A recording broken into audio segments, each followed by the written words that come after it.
Collector होना पर्याप्त नहीं है, उसको हिंदू होना जरूरी है, क्योंकि गया में विष्णुपद मंदिर है। ये विष्णुपद नहीं है, पुराना बुद्ध पद विहार है। शंकराचार्य ने उसको हड़प के विष्णु नाम दे दिया, उनको वहां पंडा बना दिया, और उनकी एक जमात है। वो पहले प्राचीन समय में बहुत भिक्खु हुआ करते थे। तो ये महाबोधि टेम्पल का जो मैनेजमेंट वगैरह व्यवस्था है, ये सारा का सारा जिलाधिकारी की निगरानी में चलता है। मैं वहाँ 3 साल सेक्रेटरी भी रहा, तो प्रोसीडिंग भी जिलाधिकारी के आदेश से ही बनती है। असली नकली बौद्ध भिक्षुओं की नहीं, क्योंकि अभी जो है भारत देश में दो संस्कृति है। एक समन परंपरा है, दूसरी वमन परंपरा है। वमन माने ये ब्राह्मण जो है, तो ये ब्राह्मण परंपरा के लोग हमेशा ही समन परंपरा के लोगों को दबाते रहते हैं। और समन परंपरा के लोग शील सदाचार, हिंसा नहीं करना, चोरी नहीं करना, हत्या नहीं करना, ये शील सदाचार को पालन करते हैं। इसलिए ये आबादी बहुत ज्यादा है, 90% भी आबादी है, 90 से ज्यादा प्रतिशत आबादी है। और जो वमन परंपरा के लोग हैं, वो उनको कोई नीतिमत्ता से लेना देना नहीं है।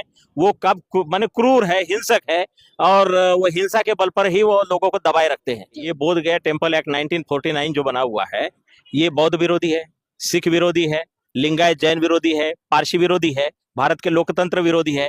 हमारा जो डेमोक्रेसी में कहा है, बिना जात धर्म लिंग भेद के सभी को समानता दी जाएगी, तो यहाँ तो लिंग भेद तो क्या, यहाँ पर तो गया जिले का जिलाधिकारी जो है सिख नहीं बन सकता, ईसाई नहीं बन सकता, जैन नहीं बन सकता, मुस्लिम नहीं बन सकता, लिंगायत नहीं बन सकता, पारसी नहीं बन सकता। तो ये तो भारत के संविधान यहाँ लागू ही नहीं है।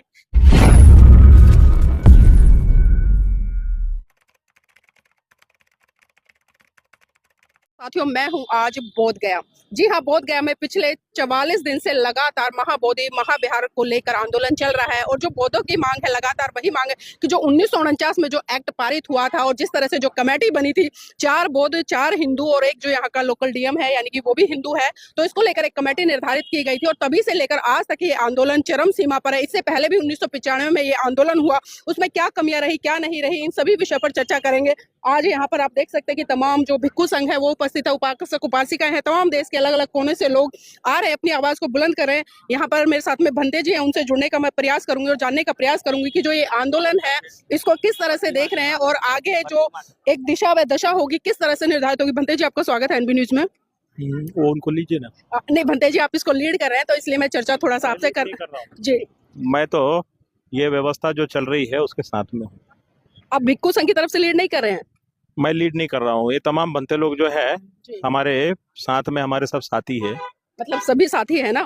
हमारे लीड करने वाले आकाश लामा जो ऑल इंडिया बुद्धिस्ट फोरम के जनरल सेक्रेटरी हैं जी, और वो पूरा व्यवस्था संभाल रहे हैं, हम उनके साथ में हैं। आप सहयोग दे रहे हैं एक तरह से। सहयोग दे रहे हैं। लेकिन भंते जी, भूमिका तो आपकी भी है, और इससे पहले जब 1995 में आंदोलन हुआ था, तो उस समय आप भी उस आंदोलन में सक्रिय रूप से अपनी भूमिका निभा रहे थे। तो उस समय ऐसी क्या कमियां रही थी कि जो एक अधिकार बौद्धों को मिलना चाहिए था वो नहीं मिला? ऐसे है, मैं नया नया बनते था जब ये आंदोलन शुरू हुआ, उसमें आया बनते सुरेश ससाई जी के पास। तो बनते सुरेश ससाई जी से मेरी प्रवर्जा हुई, तो उनके साथ में रह के जो कुछ देखा है, सीखा है महाबोधि विहार में रहते समय, कि यहाँ जो जिलाधिकारी गया होता है वही सर्वे सर्वा होता है महाबोधि विहार का। बाकी तो कमेटी दिखावे के लिए होती है। बिहार के जो मुख्यमंत्री है वो अपने हिसाब से 4 हिंदू 4 बुद्धिस्ट के नाम पे रखते हैं, जो कि बोध गया टेम्पल एक्ट 1949 के तहत यहाँ की व्यवस्था चलती है, जो कि वो गैर संवैधानिक है, क्योंकि कलेक्टर होना पर्याप्त नहीं है, उसको हिंदू होना जरूरी है। क्योंकि गया में विष्णुपद मंदिर है, ये विष्णुपद नहीं है, पुराना बुद्ध पद विहार है। शंकराचार्य ने उसको हड़प के विष्णु नाम दे दिया, माने पाली भाषा से बदल के संस्कृत में कर दिया। भिक्खुनु था तो उसको विष्णु कर दिया है, भाषा बदली है और उसको हड़प करके। और वहां जो बौद्ध भिक्षु थे उनसे उस समय बोला था, तुमको हम काटेंगे नहीं, मारेंगे, तुम केवल कपड़े बदल लो, तो सादे कपड़े में वो बैठे हुए हैं। वहां पर तमाम जो ओबीसी वर्ग के जो है जितने भी पंडा दिखाई देंगे वो सारे ओबीसी वर्ग से आए वाले लोग, उसमें महतो है, कोयरी, कुशवाहा, सब लोग हैं पंडा की भूमिका में। उनका विचार बदल दिया और उनको वहां पंडा बना दिया, और उनकी एक जमात है। वो पहले प्राचीन समय में बहुत भिक्खु हुआ करते थे। तो ये महाबोधि टेम्पल का जो मैनेजमेंट वगैरह व्यवस्था है, ये सारा का सारा जिलाधिकारी की निगरानी में चलता है। मैं वहाँ 3 साल सेक्रेटरी भी रहा, तो प्रोसीडिंग भी जिलाधिकारी के आदेश से ही बनती है। मतलब आप लोगों की कोई भूमिका नहीं होती थी वहां पर? जो है भूमिका क्या है, मीटिंग सभा हुई तो दिखावे के लिए तो सारे लोग आ गए, लेकिन डे टू डे जो भी काम होता है वो सारा का सारा जिलाधिकारी के नियंत्रण में रहता है। और वो सब नियंत्रण में, मैंने वहां का पैसा भी इधर से उधर करना हो तो जिलाधिकारी करता है, कोई कमेटी उसमें सहमति दे ना दे। तो इस तरह से मैंने तो 6 साल वहां पर भिक्खु प्रभारी के पद पे रहा हूँ, सुपरिटेंडेंट के पद पे रहा हूँ और सेक्रेटरी रहा हूँ, लेकिन वॉलंटियर रहा हूँ। जी, भंते जी जानना चाहूंगी क्योंकि जिस तरह से आपने महाबोधि विहार का ये पूरा प्रकरण बताया किस तरह से घटा और 1995 में जो आंदोलन हुआ और जो कमेटी बनी और लगातार 1995 के बाद अब 2025 चल रहा है, अब फिर से एक बार इस आंदोलन की अगुवाई हुई है, तो क्या लगता है अभी आंदोलन किस दिशा और किस दशा में जाएगा? फिलहाल भारत में भारतीय संविधान के खिलाफ मनुस्मृति लागू कराने के लिए कुछ संगठन पूरे रात दिन लगे हुए हैं और महिलाओं को यहाँ पर ढेर सारी शिव चर्चा, शिव पुराण, ये काफी कुछ चल गया। जब मथुरा के, इलाहाबाद के लोगों ने यहाँ पर, जो अपने को पंडित कहते थे, उन लोगों ने बहुत यहाँ पर अभियान चलाए हुए महाबोधि विहार के आसपास में, और लोगों के दिमाग में डाल रखा है कि शिव जी जो है पहले यहाँ थे और बुद्ध बाद में आए, तो इसलिए ये हमारा शिवालय है।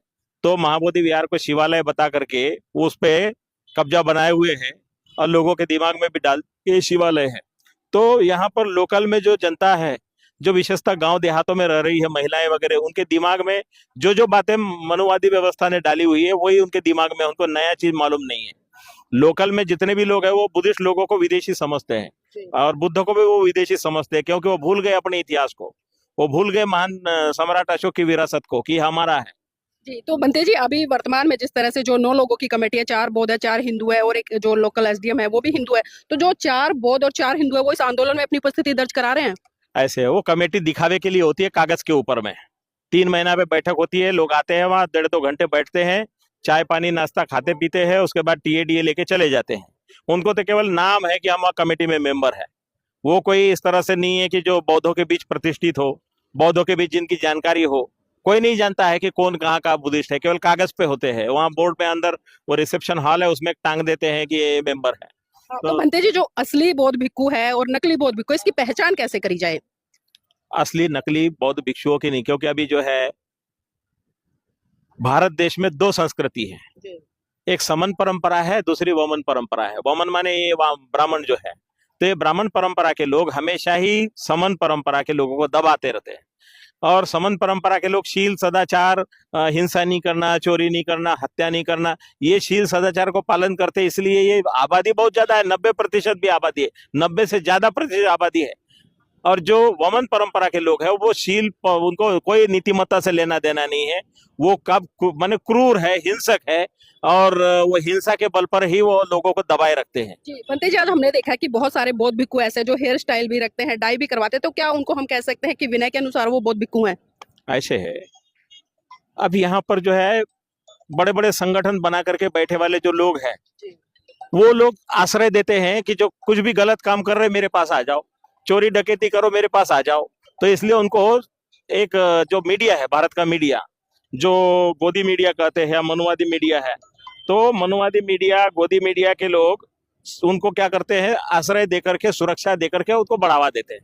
तो ऐसे लोगों की संख्या, चोर लुटेरे बदमाश लोगों को इकट्ठा कर रखा है और उन्हीं को दिखाते हैं कि यही असली बनते लोग हैं, जो त्यागी होंगे, जो सदाशील आचरण करने वाले होंगे, जो गाँव में देहातों में प्रचार कर रहे हैं, उनको वो लोग एक प्रकार से गलत बताने का काम करते हैं।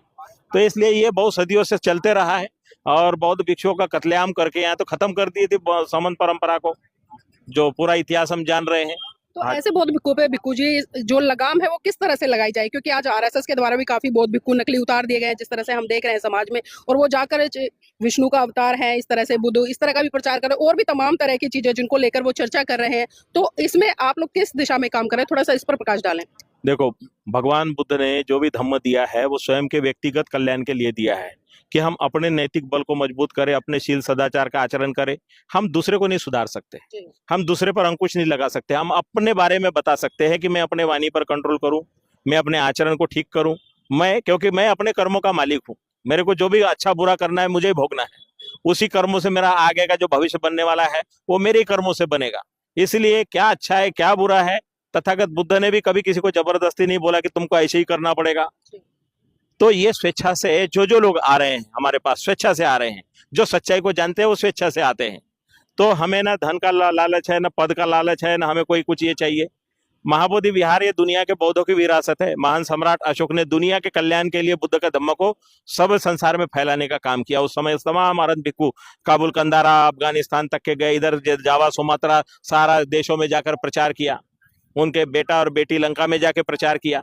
तो सत धम्म के प्रचार के लिए गए हैं, तो अच्छाई के साथ साथ बुराई तो रहती है। जी भंते जी, बोधगया में जो कमेटी बनी है, इस तरह की और कमेटियां कितने मंदिरों में है, कितने गुरुद्वारों में, कितने चर्च में है? क्या ये कोई जानकारी है या सिर्फ खाली बोध विहार पर ही इस तरह का चल रहा है जो कब्जा? देखिए, ये बोध गया टेम्पल एक्ट 1949 जो बना हुआ है, ये बौद्ध विरोधी है, सिख विरोधी है, लिंगायत जैन विरोधी है, पारसी विरोधी है, भारत के लोकतंत्र विरोधी है। हमारा जो डेमोक्रेसी में कहा है, बिना जात धर्म लिंग भेद के सभी को समानता दी जाएगी, तो यहाँ तो लिंग भेद तो क्या, यहाँ पर तो गया जिले का जिलाधिकारी जो है सिख नहीं बन सकता, ईसाई नहीं बन सकता, जैन नहीं बन सकता, मुस्लिम नहीं बन सकता, लिंगायत नहीं बन सकता, पारसी नहीं बन सकता। तो ये तो भारत के संविधान यहाँ लागू ही नहीं है। ये गया जिला माने स्पेशल कोई ऐसे भारत से अलग जिला है, इस तरह से मनमानी चल रही है पूरे। मनमानी चल रही है और ये 75 साल से चल रही है।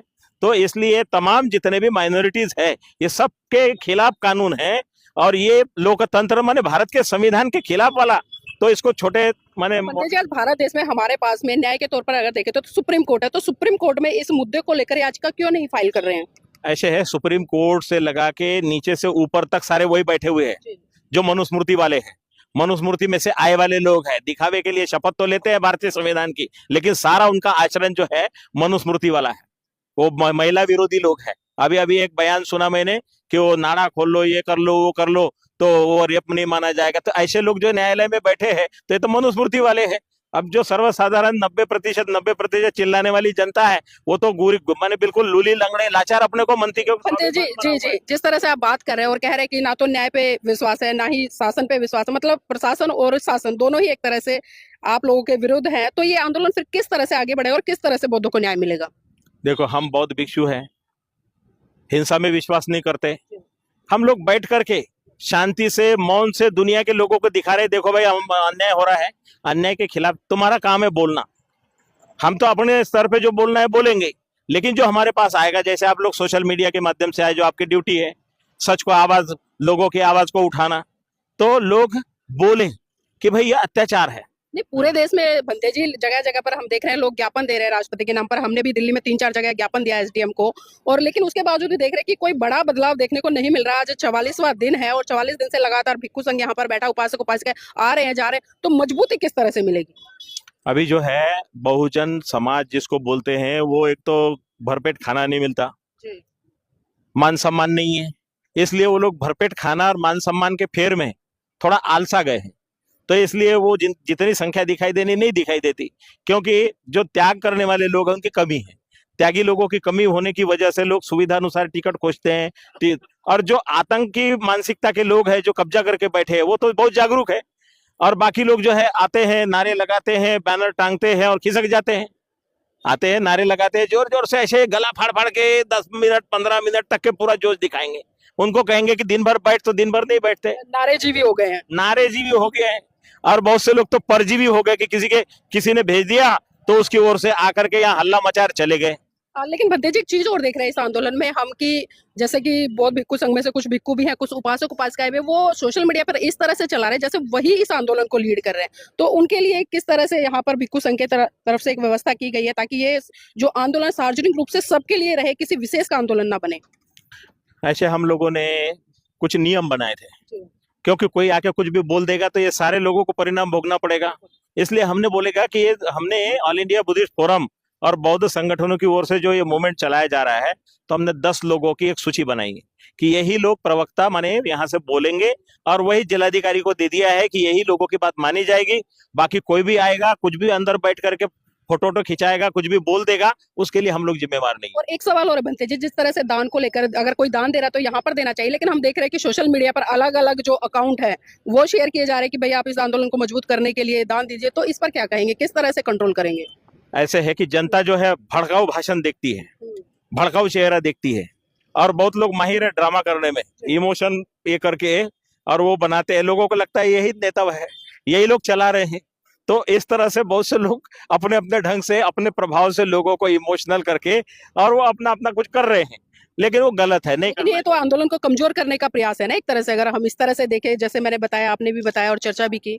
देखिए, अभी सोशल मीडिया नजर रख रहा है, साथ ही साथ जो है बहुत से हमारे सोशल मीडिया में तो अभी बाढ़ आई हुई है, वो सब एक दूसरे पर नजर रखे हुए कि किसके खाते में क्या आया भाई, किसके स्कैनर पे क्या आया, वो सारी खबर क्या होता है कि एक समझो मेरे परिचित खास मेरे रिलेटिव है पुराने ग्रस्त जीवन के, वो मेरे दवा के लिए भी पैसा भेजेंगे तो मेरा वो स्कैनर लेके पूरे ग्रुप में डाल देंगे, देखो बंते को 200 रुपया आया है।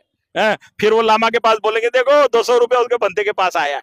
भेजेगा 200 रुपया, लेकिन प्रचार जो है 20-25 हजार का हो जाता है कि इसके पास इतना पैसा है। ये हम जानते हैं कि अभी सोशल मीडिया का कमाल है, और अब तो वो क्या है आर्टिफिशियल इंटेलिजेंस से चेहरा कुछ बना देते हैं, कुछ कुछ बना करके, तो ये सारा चल रहा है खेल, लेकिन सच्चाई सच्चाई है। जी, बहुत बहुत साधुवाद भंते जी हमारे साथ जुड़ने के लिए। तो देखिए भंते जी ने यहाँ पर बिल्कुल स्पष्ट कर दिया, और जिस तरह से ये आंदोलन चल रहा है और जिस तरह से जो पिछले चरण में 1995 में जो आंदोलन हुआ था उस समय भी बहुत सारी कमियां रही, लेकिन भंते जी ने बिल्कुल स्पष्ट कर दिया है कि यहाँ पर कहीं ना कहीं शासन प्रशासन इन दोनों की कमियां हैं, और जिस तरह से जो एक व्यवस्था है और वही व्यवस्था आज कहीं ना कहीं लोगों के ऊपर अत्याचार शोषण करे, लेकिन फिर भी इनके हौसले को हम सलाम करते हैं और ये डटे हुए हैं पिछले 44 दिन से, और लगातार ये आंदोलन तब तक जारी रहेगा जब तक कि जो महाबोधि बिहार है उसका जो पूर्ण तरह से कब्जा है वो बौद्धों के हाथ में नहीं आ सकता।